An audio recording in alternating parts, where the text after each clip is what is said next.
You know that one person, nothing rattles them. Someone cuts them off in traffic and they just exhale. Their boss humiliates them in a meeting and they smile and nod. Their partner says something genuinely cruel and they go quiet, make tea, and act like it never happened. Everyone around them says the same thing. I've never seen them angry. They're so calm, so zen, so mature. And maybe that person is you. Society has built an entire mythology around you. You are the peacekeeper, the stable one, the one people call at 2 a.m. because you never make it about yourself. They call it emotional maturity. They call it wisdom. They give you a kind of quiet admiration. But psychology tells a very different story. Because there is a razor-thin line between someone who has genuinely mastered their emotions and someone who learned, very early in life, that their anger was not safe to exist. And most people who never get angry are not enlightened. They are carrying something so heavy for so long that they have simply forgotten it has a name. What they are actually hiding is called compulsive emotional suppression, and it doesn't make you calm. It makes you a pressure system with no release valve. Before we break this down, drop a comment below. Does this describe you or someone you know? And if you love psychology that actually explains you rather than labels you, check out the newsletter linked in the description. 1. Your nervous system didn't evolve past the good child programming. Most people who never get angry didn't choose peace. They were conditioned into it. Research in developmental psychology shows that children who grew up in unpredictable households, where a parent's mood was volatile, where conflict had real consequences, learned one survival strategy above all others: become invisible, stay calm, don't provoke. You didn't throw tantrums, not because you didn't feel rage, but because you were running a constant background calculation. What will happen if I do? That hypervigilance hardwired itself into your nervous system. Now you are 30 or 40 or 50, and your brain still runs that same program. Someone disrespects you, and instead of feeling anger, you feel anxiety. Because somewhere deep in your wiring, anger doesn't feel like power. It feels like danger. 2. You experience anger. You just feel it somewhere else in your body. Here's what psychology actually shows.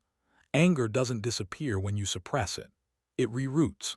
Studies on emotional suppression consistently link unexpressed anger to chronic headaches, jaw tension, autoimmune flare-ups, and persistent low-grade anxiety that never seems to have a source.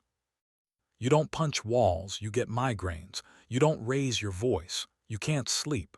You don't say, "That hurt me." You go numb for 3 days and don't know why. Your body keeps the score when your face refuses to show it. The anger is there. It just found a different address. 3. You've confused self-erasure with self-control. There is a profound difference between someone who processes anger and chooses not to react, and someone who never allows themselves to feel it at all. Genuine emotional regulation means you feel the fire and decide what to do with it. What most calm people are actually doing is called emotional load-bearing. They absorb. They neutralize. They carry everyone else's tension so the room stays comfortable. Psychology calls this the fawn response. It's the lesser-known cousin of fight and flight. You don't fight, you don't flee, you appease. You smooth it over. You make yourself smaller, more agreeable, easier to be around. And people love you for it, which makes it almost impossible to stop, because your self-erasure has become your identity. 4. What you're really protecting is the relationship, not your peace. Here's the part that cuts deep. Research on conflict-avoidant personalities shows that the driving fear underneath the calm is almost never about the argument itself. It's about abandonment. It's about the belief, installed so early you can't remember when, that if you show your anger, if you show your full unedited self, the person in front of you will leave. So you perform peace, not because you feel it, but because your anger feels like a grenade that will destroy everything you've built. The irony is devastating. The very relationships you're protecting by staying silent are slowly suffocating from everything you're not saying. So here's the reframe that changes everything. Not getting angry is not the same as being at peace. True emotional health is not the absence of anger.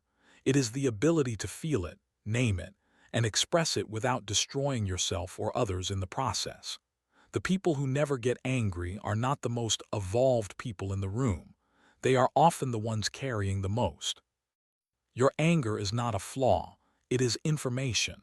It is a boundary that hasn't been spoken yet. It is the part of you that knows your own worth, waiting for permission to exist. Stop performing calm. Start practicing honest.